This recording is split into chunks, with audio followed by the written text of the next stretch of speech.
Hello sir, வணக்கம். வணக்கம். அப்புறம் என்ன படிக்கலாம் கோர்சஸ்? கரெக்டான கேள்வி சாரதி. நிறைய பேர் இந்த கேள்வி கேட்டுட்டு இருக்காங்க. ஆக்சுவலாக இந்த மாதம் நீங்கள் கேட்டது இனி ஒரு முக்கியமான ஒரு என்ட்ரன்ஸ் டெஸ்ட் இருக்குது 12th படித்த மாணவர்களுக்கு. அதை பற்றி சொல்லலாம். நம்ம இன்னைக்கு பேசக்கூடிய தலைப்பு வந்துட்டு CUET அப்படின்னா என்னென்னா the common university entrance test. சரிங்களா? ஸோ அதை பற்றி தான் நீங்கள் பேச போகிறோம். யாரெல்லாம் எழுதலாம்னா 12th முடிச்ச மாணவர்கள் அனைவரும் எழுதலாம். இதுக்கு எலிஜிபிலிட்டி வந்துட்டு 50% மார்க் எடுத்துருந்தா போதும். எப்போ அப்ளிகேஷன் ஓப்பன் ஆகுதுன்னா ஜனவரி 3ஆம் தேதியிலிருந்து 30ஆம் தேதி வரைக்கும் அப்ளிகேஷன் ஓப்பனாக இருக்கும். எக்ஸாம் எப்போ வருது அப்படின்னு கேட்டிங்கன்னா மே மாதம் வந்துட்டு இதனோட எக்ஸாம் வந்துட்டு வரும் 11லிருந்து 31 வரைக்கும். ஸோ இதில் சயின்ஸ் ஸ்ட்ரீமில் physics, chemistry, biology, computer science இந்த மாதிரி ஃபீல்டு எல்லாமே இருக்குது. காமர்ஸ் ஸ்ட்ரீமில் காமர்ஸ், பிஸ்னஸ் மேனேஜ்மெண்ட் இந்த மாதிரி கோர்சஸ் எல்லாம் இருக்குது. ஆர்ட்ஸில் பார்த்தீங்கன்னா fine arts, visual, performing arts, LLB இது எல்லா கோர்சஸுமே இருக்குது. ஸோ இது வந்துட்டு சென்ட்ரல் யூனிவர்சிட்டிஸில் இருக்கிறது ரொம்ப முக்கியம். இந்த ஆர்ட்ஸ் கோர்சஸ் வந்துட்டு இருக்குதுன்னு நிறைய பேருக்கு தெரியாது. அது வந்துட்டு ஒரு முக்கியமான செய்தியும் கூட. ஸோ மொத்தம் எத்தனை யூனிவர்சிட்டி இருக்குது அப்படின்னு சொல்லி கேட்டிங்கன்னா மொத்தம் 54 யூனிவர்சிட்டிஸ் இருக்குது central university.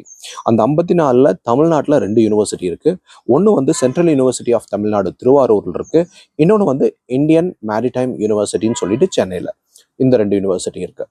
So for example உங்களுக்கு சென்ட்ரல் யூனிவர்சிட்டி என்னன்னு தெரியணும்னா ஜவஹர்லால் நேரு யூனிவர்சிட்டி கேள்விப்பட்டிருப்பீங்க சார். டெல்லியில் இருக்கு இல்லைங்களா? அந்த மாதிரி இருக்கிற யூனிவர்சிட்டி தான் சென்ட்ரல் யூனிவர்சிட்டிஸ். ஸோ யாரெல்லாம் இங்கே படிச்சிருக்காங்க அப்படின்னு பார்த்தீங்கன்னா நம்ம எக்ஸ்டர்னல் அஃபேர்ஸ் மினிஸ்டர் இருக்கார் இல்லைங்களா, ஜெய்சங்கர் சார். அவரு வந்துட்டு JNUவில் படித்தார். அவர் MPhil PhD அங்கே படித்தவர்.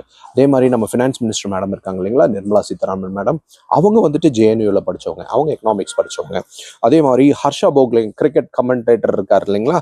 ஸோ அவர் வந்துட்டு பனாரஸ் ஹிந்து யூனிவர்சிட்டியில் படித்தார். அவரு ஒரு சென்ட்ரல் யூனிவர்சிட்டியில் படித்தவர்.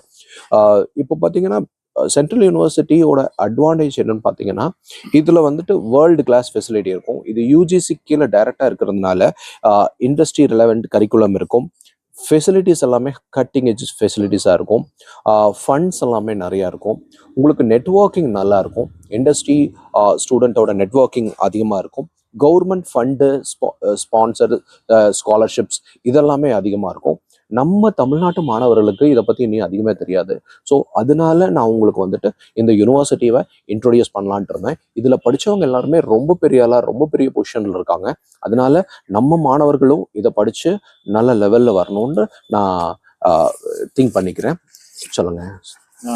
இது வந்துட்டு 3 years கோர்ஸ் அந்த மாதிரி பாஸ் பண்ணா ஆமாம், கோர்ஸ் கரெக்ட். ஆர்ட்ஸ் நம்ம நார்மல் டிகிரி படிக்கிற மாதிரி தான்.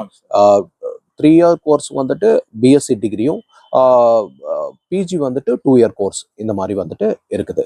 ஸோ ஃபீஸ் எல்லாமே கவர்மெண்ட் ஃபீஸு. ரொம்ப மினிமமான ஃபீஸ் தான். ஸ்காலர்ஷிப்பும் உங்களுக்கு வந்துடும். நீங்கள் ஃபீஸ் பே பண்ணுறது ஸ்காலர்ஷிப்லேயே உங்களுக்கு கிடைச்சிடும். கண்டிப்பாக ரெகுலரில் தான் போய் படிக்கணும். அங்கே ரெகுலரில் தான் ஆப்பர்ச்சுனிட்டி இருக்கு. ஆன்லைனில் இல்லைங்க, ரெகுலரில் தான் மாணவர்களை போய் படிக்கணும். ஃபார் எக்ஸாம்பிள் நீங்கள் இந்த வெப்சைட்டும் இந்த டேட்டும் நல்லா நோட் பண்ணிக்கோங்க. இந்த வெப்சைட்டில் வந்துட்டு நீங்கள் போய் அப்ளை பண்ணலாம். இதுதான் அந்த டெட்லைனுக்கான டேட்டு. ஓகே, நீங்கள் போய் அப்ளை பண்ணி நிறைய பேர் கண்டிப்பாக போகணும்னு வேண்டிக்கிறேன். Thank you very much. Thank you sir.